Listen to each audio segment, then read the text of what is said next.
मराठा समाजानं ओबीसींचे निकष पूर्ण केलेत का असा सवाल लक्ष्मण हाकेंनी केलाय. ओबीसी समाजाला मिळणाऱ्या योजना घटनात्मक आहेत, त्यामुळे ओबीसींसारख्या योजना मराठा समाजाला देण्यामागचं नेमकं लॉजिक काय असा सवाल हाकेंनी केलाय. तर ओबीसींसोबत दुजाभाव केल्याचा आरोपही त्यांनी केला. दरम्यान ओबीसी प्रमाणे मराठा समाजाला देखील आता 8 योजनांचा लाभ घेता येणार आहे असा निर्णय सरकारने घेतलेला आहे. ज्या योजना ओबीसींसाठी त्याच योजना मराठा बांधवांसाठी किंवा त्यांच्या विद्यार्थ्यांसाठी. मुळात ओबीसींसाठी ज्या योजना दिल्या गेलेल्या आहेत त्या घटनात्मक आहेत.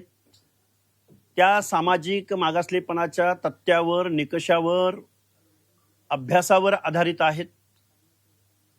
जो मागास आहे, जो सिव्हिलायझेशन पासून दूर आहे, ज्याच्यावरती शेकडो वर्ष अन्याय झालाय, त्या लोकांना डोळ्यासमोर ठेवून ओबीसींच्या योजना बनलेल्या आहेत. मग त्याच योजना मराठा समाजासाठी जाहीर करतंय शासन, लोकनियुक्त सरकार. त्याच्या मागचं लॉजिक आम्हाला कळालेलं नाही. म्हणजे ओबीसींचे सर्व निकष मराठा समाजानं पूर्ण केले का?